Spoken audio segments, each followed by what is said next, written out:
আপনারা গুঞ্জে দোষক আমাকে হাত করতাম কি হাত করবো আমি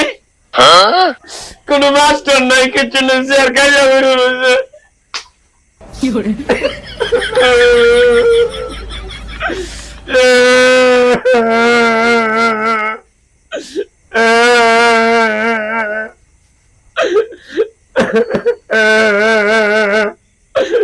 আমি কিচ্ছু পেতাম না আমি কিচ্ছু পেতাম না ঠিক হয়ে থাকুন কেন দাঁড়ায় আপনারা খুশি আমার দেখো কি বাবা বানাইছে আমার কি রাজার মতো দেওয়া না আমি রাজা রাজা দেখুন যে আমি উনি বইতাছি রাজা কে আমায় আশা দিবে কে আমায় ভরসা দিবে কে আমায় ভালোবাসা দিবে মন্ত্রী মহোদয় আমার রাজ্যে কেন এত হইচই আমি তো কিছুই বুঝতে পারতেছি না আমি আসার সময় দেখলাম আমার প্রজাগণ আমার বিরুদ্ধে বিদ্রোহ ঘোষণা করেছে এখন বলুন আমি কি করব সেনাপতিরে ডাকুন কোথায় সেনাপতি আদেশ করুন মহারাজ সেনাপতি আমি আসার পথে দেখেছি আমার রাজ্যে আমার নামে নাকি বিদ্রোহ ঘোষণা করেছে প্রজাগণ সত্যি কিসের সত্যি আপনি যে সুদের উপরে টাকা লাগান আমাদের রাজ্যের সবার কাছে এই টাকা লাগান এর জন্য সবাই বিদ্রোহী ঘোষণা করেছে আমি শুধু টাকা লাগাই ওদের কাছে কি আমি বাড়ি বাড়ি যে টাকা দিয়ে আসি আমার কাছে আসে আমার কাছে কাকতি মিনতি করে বলে যখন মহারাজ আমাকে কিছু টাকা দেন আর না হয় আমার সংসার চলবে না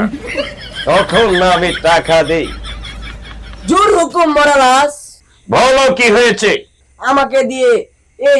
শহীদের বাড়ি থেকে চাল আনান এই রহিমের বাড়ি থেকে গরু নিয়ে আসেন এই নজরুলের বাড়ি থেকে ডিম নিয়ে আসেন তারপরে এই হুকমের বাড়ি থেকে আমাকে দিয়ে চাদর নিয়ে আসেন এটা কি জুলুম না মহারাজ তাতে কি হয়েছে আমি যে এই রাজ্যের মহারাজ আমার কাছ থেকে যারা টাকা নিয়ে যায় ওরা তো যখন বিপদে পড়ে কাকতি মিনতি করে এসে বলে মহারাজ আমার তো সংসার চলে না আমার তো ফ্যামিলি চলে না তখন কাকতি মিনতি দেখে আমি তাদেরকে টাকা পয়সা দিয়েছি এই কি আমার অপরাধ জোর হুকুম মহারাজ আপনি যে কর্মকাণ্ড করেছেন তাই জন্য তো ক্ষিপ্ত প্রজাগণ আমি কি আমার প্রজাগণকে এমনি টাকা দিয়েছি কখনো না যখন বিপদে পড়ে তখন ছুটে আসে এই রাজার দ্বারে এসে বলে হগো মহারাজ আমি যে চলতে পারছি না কি রস লাগাইয়া বলতে থাকে তখন আমি তাদের কাকতি মিনতি দেখি তাদের মুখে অন্ন ঝুটবে সেই বিদায় আমি তাদেরকে টাকা দিয়েছি আজ সেনাপতি তুমি বলো এ কি আমার অপরাধ না মহারাজ তাই যদি হইতো তাহলে কেন আমার কাছে তারা টাকার জন্য আসে ওরা তো মহারাজ ওরা তো নিজের পেট চালানোর জন্য আপনার কাছে টাকার জন্য আসে তাহলে কিসের জন্য বিদ্রোহ ঘোষণা করেছে আমার রাজ্যের প্রজাগণ আপনি যে আমাদের হার বাড়িয়ে দিয়েছেন মহারাজ আমি এই বছর মন্ত্রী বছর আপনি বলুন আমি কি কারো কাছ থেকে জোর করে টাকা এনেছি না না ওই দিন শুধু আপনাকে দিয়ে 4টা গরু আনাইছিলাম তাই না এছাড়া আর কোনো কুকর্ম আমি রাজা করি না না মহারাজ আমার একটা জোর হুকুম আছে বলো আমাকে দিয়ে যে ওই দর্জির বাড়ি থেকে 4টা ছাগল নিয়ে এসেছিলেন এই কথা তো আপনি বলেন নাই। খালাস! সেনাপতি, তুমি জানো কার সামনে দাঁড়িয়ে তুমি কথা বলছো? আমি হলাম এই অতীতপুরের রাজা।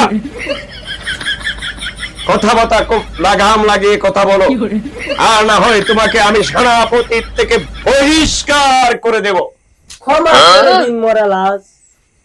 যাও, প্রতিটি রাজ্যের প্রজাগণের কাছে যায় বলো, রাজা বলেছে যদি সঠিক সময়ে টাকা না দেয় তাহলে প্রতিটি ঘর দর সবকিছু থেকে তাদেরকে উৎখাত করে দেওয়া হবে। জি মহারাজ। যাও, শীঘ্রই চলে যাও, আমি যাচ্ছি।